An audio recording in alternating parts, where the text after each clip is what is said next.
Hello and welcome back to On The Rocks. Hope you're all doing well today and looking forward to today's episode as we kickstart this season's Champions League campaign. Not as easy as last season. Last season went straight to the group stage because we won the league. Last season we ended up second in the league, which means that we have to go through some qualifying rounds to get to the group stage of the Champions League. And in today's third qualifying round, we're taking on Dynamo Kiev of Ukraine, which is going to be a really difficult tie. In between those two Kiev games, we also have Motherwell, who are currently top of the Scottish Premiership after just the one game played. So yesterday we had our transfer special, and by the looks of things, most of you guys seem to be pretty happy with how it went, which is very nice to hear. The most contentious signing does seem to be Nicholas Fuentalba, who I think I'm saying correctly now. Thanks to everyone in the comment section for telling me how to pronounce that one.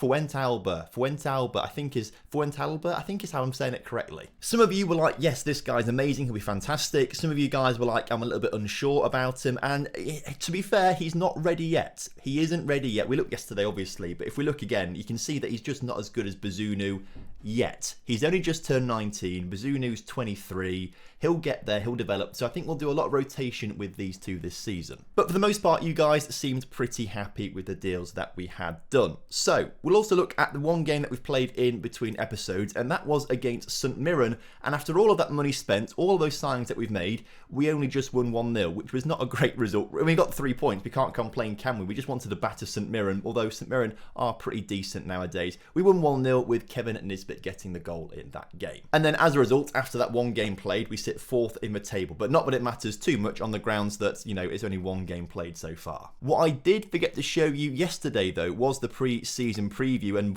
it's not as good as it was. We were 7-1, we're now 12-1. Which is a little bit frustrating, actually. I guess Celtic and Rangers signed a couple of people since yesterday's episode to just boost their hopes a little bit. But 12-1 is the best odds we've still ever had going into a season. So for me, it looks pretty good, and we really should be challenging Celtic and Rangers. Is he still there? He is still there. Gavin Bazunu is now the keeper in the Media Dream 11. So we're slowly starting to get some players in this Media Dream 11, which is good to see. But as you can see, it is still dominated by Celtic and Rangers. So without wasting any more time, let's get into today's first game against Dynamo Kiev. Before I go through the lineup, though, make sure you do drop a like on the video for me. Subscribe to the channel if you're new around here, and leave a comment down below for the YouTube algorithm. You'll love to see it. Bazunu starts in goal for us, and I think he'll start in goal for the big games, but we do need to rotate him and Fuentalba around quite a lot. Someone did say send him out on loan, but I don't think he'd like being sent out on loan given we've given him star player status essentially. So I think he has to stay at the club, and we'll rotate him and Bazunu around. We're going to start Admilson at left back today. Now, this is something that I never really considered before until I read a comment about it yesterday. Brian Portia has, well, not massively developed, if we're honest with ourselves. He was pretty much the same as Juan Torres when they both joined the club at the same time. But if we find Juan Torres and we compare the two of them, where is Juan Torres? Juan Torres is there. You can see that Juan Torres has developed a lot more than Brian Portia has, and is a much better player as a result. Portia has just not really properly, he's not a bad player, he just hasn't really developed as much as we would have wanted him to. Now, if we compare him with Admilson, for example, we can see that actually Admilson is better in every single area. And if we go to the actual attributes and select the attributes for defensive roles, wing back, on support, we can see that actually in most areas, Admilson is better. In most areas. He's the pink on this one, as you can see. And in most areas, apart from pace, he is better.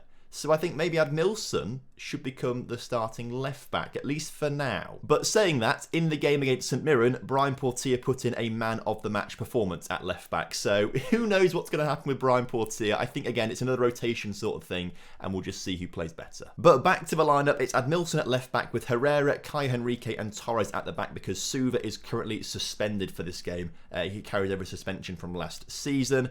Campbell and Tamatlumpur start in the middle, with new signing La Cruz on the left wing, Knight on the right wing, Nisbet as that deep lying forward, the position that just gets him so many goals. 23 last season, 23 the season before, 25 the season before that, and that's just the league. That's not all competitions, which is absolutely mental. And I've clicked off the team sheet. Here we go, back on it, and of course Dale Taylor, the new striker, starts up front, and hopefully he will score a hatful of goals. So as kickoff is upon us here today, this weird texture here, it's because the stadium is still being redeveloped. They're still building those extra 5,000 seats, and apparently apparently it's going here as opposed to in the corners where you'd likely think it was going to go. So that's why there's some sort of weird silver framework to out on the bottom of the screen. But today we need to get a nice result. Obviously we're at home first, away goals count, so we need to make sure we limit Dynamo Kiev to 0 goals and try and maximise our goal return. As Ben Knight early on puts a corner into the middle, nothing really happening from it. We do, retain possession as La Cruz gets the ball out wide,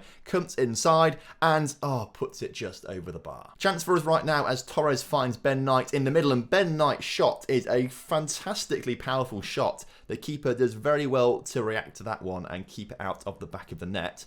But as the first half continues on, we're not really creating too many chances, and maybe what we need to do is think about a different formation. We've had the same formation for years now as Caio Henrique rockets the crossbar there with his header. But I'm starting to think this formation isn't quite as compatible with our team as it used to be. Maybe we need to look and do something slightly different with it. As Admilson gets the ball out wide, puts the ball into Nisbet, who puts it over the keeper to get his second of the season, the first of today. And what's that? My phone's buzzing.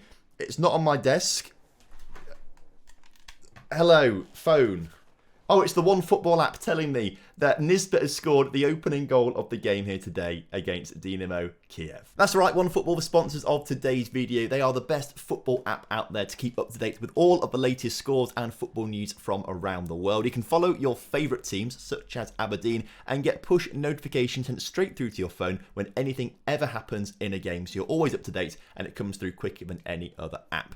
Make sure you download the app for absolutely free from the top line of the description. It really helps me and the channel out if you do so, so I'd massively appreciate it if you've not done so already. This is why I'm a YouTuber, you see. It's because I'm just thinking on the fly. Phone's not here. Quick, what do I use? Xbox control. Easy does it, you know, and you'd never know the difference until I tell you about it. But another corner for us. We obviously got unlucky a few corners ago with Caio Henrique hitting the crossbar. He'll be a big threat from set pieces this season with 17 heading, 17 jumping reach. He's 6'5".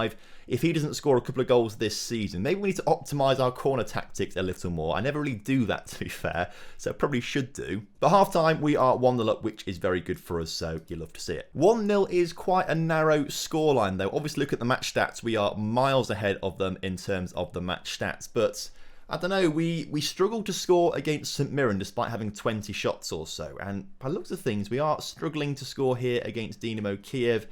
But it's not because our strikers are bad. We know Nisbet gets 25 plus goals a season. And we know that Dale Taylor, on paper, is a superb striker, but he's not really showing it just yet. 10 minutes to go. The second half's gone by really quickly. We'll just quickly make a couple of changes. Gordon comes on. We'll bring Brooks Norton Cuffy on as well. And maybe Ben Knight off for Thad McRae. This could be a highlight for the substitutes, or it could be a highlight for us to score a goal right now. I'm not entirely sure as Campbell gets on the ball. Another goal would really do as well right now as La Cruz. Can he get the ball across the 6-yard area? He does, just not quite to a target in red, unfortunately. And we lose possession. And that probably is the end of the highlight. Please be the end of the highlight. No, don't be the end of the highlights. Keep going, boys. Keep going. Ben Knight scores a goal. You love to see it just as he's about to come off the pitch. That was a very soft goal to concede from Pau Lopez. The shot was not particularly good, but we've done very well there to double our lead, double our advantage, which gives us some nice confidence going into the second leg. Ben Knight, I mean, I don't know how the keepers let that in, but I'm not going to complain. And with the clock ticking down, there we go. A nice 2-0 victory over Dynamo Kiev. Brilliant stuff. A good victory, boys. Well done. Also, another clean sheet for our new look back. I say new look back line. There's one new guy in the back line, but he's keeping clean sheets. So that's very good. We now, though, only have 2 days off until the Motherwell games, so we will be rotating the lineup a bit and making sure everyone gets a nice rest. Ooh, Brighton making a big bid for Thad McRae. 1.1 million rising to 4 million. Which is an interesting one. He's not meant to be listed for loan. We'll get rid of that soon because he's going to stay here this season after having a pretty decent loan spell at Hibs last season. Not the best thing in the world, but a pretty decent one nonetheless. The thing with him, if he reaches 4-star potential, he'll be an incredible player for us. It's just, I don't know if he's going to reach that 4-star potential or not. 4 million's a good amount of money for him, but he's only valued at 3.8, so we'd need an awful lot more money for me to think about letting him go. So Thad's not going anywhere. As Udinese have just... Oh, it's Juan Torres, not Thad McRae. They're putting a £6 million bid on for Juan Torres. Again, we will reject it. But we are going to have some issues with Johnny Herrera and Juan Torres. They're both very unhappy that I've not sold them in the transfer special yesterday. Their contracts are both coming up for expiry at the end of the season, and well, they don't want to sign new contracts right now because they're very cross with me. I'm not too worried yet. By the end of the transfer window, like, they should have gotten over their grievances and then be happy at the club again, and then they'll want to sign for us again, as I have to keep rejecting bids for him every day pretty much. But for the game against Motherwell, weirdly actually, everyone is fully fit for this one, so let's not make too many changes, but we'll bring Gordon on for La Cruz. Let's also bring Thad McRae on for... No, let's leave Dale Taylor on. He's not scored a goal yet, so I want to see him score some goals at some point. I do want to bring Suva back on for Herrera. Portia on for Admilson. Campbell off for Ferguson. And maybe that's going to be enough for now. Oh, I meant to rotate the keeper as well. I forgot to do that. It's too late. He's not even on the bench, so it's too late to do that right now. So we might trust him in the second leg. No, let's not do that. Let's keep Bazuni playing for that one. But we'll keep playing the other guy, Fuentalba, for other stuff. I have to really concentrate when I say his name. I don't know why, I just can't seem to get it right and it come out naturally. I have to really concentrate when I say Fuentalba. It just doesn't really feel like a natural word to say. I guess I'm not a native Spanish speaker, am I? So that probably makes sense. As Anthony Gordon gets his first of the season. It's the first game he's played as well. 3 minutes in, he scores. He just knows where the back of the net is. This is the thing. I'm sure we could probably get better players. I mean, we have signed a better player. We have signed a better player to play on the left wing. It's just that Gordon knows where the back of the net is, and he always delivers and scores goals and gets assists. Does he get the assist on that one? No, he doesn't. No one gets the assist, actually. But Dale Taylor gets his first of the season against Motherwell. You love to see it. It must have come off a defender from Portia's long throw. Gordon nods it on. Ben Knight tries to get there, but actually I think it's Whelan, the defender, who gets the last touch before Taylor just pops it past the keeper. So 8 minutes in, a very good start to this game. This has given me more confidence that we don't need to change formation. Maybe the formation is good enough as we get another goal there. Nisbet now assisting Dale Taylor to get his second of the game. 3-0 inside of 8 minutes. That must be some sort of record, right? Maybe not quite a record, but it's very, very good for us, as I bet we're going to concede now, aren't we? Not quite. 12 minutes into the game now, and there's another highlight. This game is full of highlights, and luckily, for the most part, they've been goals for us. But now we're 3-0 up. I'd rather just us not have any highlights at all. Just get the game done and dusted. We've won it. We've got 3 points. There's no point playing on anymore, boys. Just get the white flag out, particularly when Taylor can't get a hat-trick. Free kick for us. Gordon swings one into the middle, and Suva is there this time to put that one in the back of the net for his first goal of the season. You love to see it. 4-0 inside of 20 minutes. Obviously, I should say, we've not really spoken about it, but the aim this season is to win the league. Obviously, we became so close last season, losing it on the final day of the season. We have to win the league. Like, anything less than winning the league, in my opinion now, is a failure for us. We've won it once, which was great, and we thought, can we defend it the next season? We're not really too sure. We gave it our best shot and we couldn't quite do it. But now that we've spent the 30 million or so, or 32 million I think it was in the end, now we've spent that, we do have a team which, in my opinion, has to win the league. If we don't win it, it's a failure. So, for me, the league is... I don't think it's our... Well, I want to win it, obviously. But I don't think it has to be our priority anymore. I think in the earlier seasons, it was our priority when we weren't really in Europe and stuff. Well, we were in Europe, but not in the big leagues, right? Now we're in the big leagues of Europe, in the Champions League and stuff like that, as you hate to see it, Motherwell score a goal. But now we are a Champions League team, which, and we are likely to get knocked out of the group stage again, but by coming third in the group.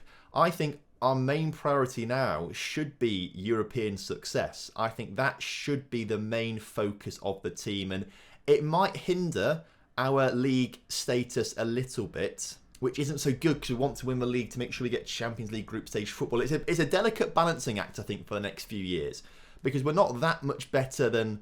Arguably, we're not better than Celtic and Rangers. Arguably, we are a little worse still, as Dale Taylor's goal, by the way, is a very good one for his hat-trick. I don't know. I'm not quite sure what the priority needs to be. I'd like it to be European football, but we do actually need to end up winning the league to make sure we get Champions League group stage football, guaranteed. So, I don't know. It's a weird one.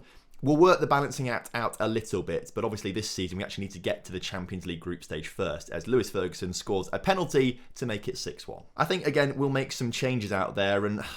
He's gone from man of the match performance in the first game of the season to being the worst player on the pitch for this game. We'll let him play the whole game, to be fair, because we'll swap him out with Nilsson for the next one, but it's not great to see. Suva's going to come off for Mike Taggart.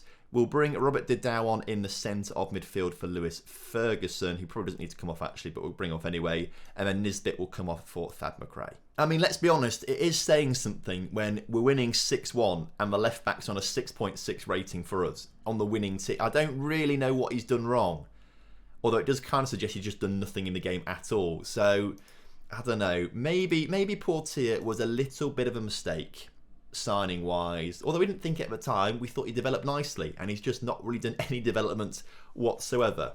So maybe next transfer window our big target should be a great left back. But Dale Taylor celebrating his hat-trick there, you love to see it. We've now got a couple of days off until the Dynamo Kiev game, where we need to put out a full strength lineup pretty much to make sure we get the win. Paul, now we're talking a little bit. Juan Torres, a bid from Udinese for 9 million is coming in. And again, we're going to reject it because he's got that £20 million release fee clause. So if someone meets that, he can go. But we're starting to get there. We're starting to get there with Juan Torres. You know, if people want to start spending 20 million, you can then have him. But for the game against Dynamo Kiev, again, I loved this, but I never knew this was the thing until very recently, where you can just sort of save a team selection. Like, I've got so many selection, future 11. You know, I've got this all set up. These guys are the future of the club if they start playing better and things like that. They look very, very good to me. We actually need to change it a little bit because we've got some new players coming in. I've not updated this for a little while, to be fair. But I just love how you can just, you know, pick a team selection and save it, and then you can just quickly select it. It's my favourite feature of the game, and it's probably been there forever, but I've never known it. I love it to pieces. But this, in my opinion, is the best team we have right now. So, Bazunu in goal, Admilson, Kai Henrique, Suva and Torres, Campbell, Tamat Lumper, La Cruz, Knight, Nisbet, Taylor. It's pretty much the same team as the first game, actually, apart from Suva playing this time because he's back from suspension. But this is a big game. Let's win it.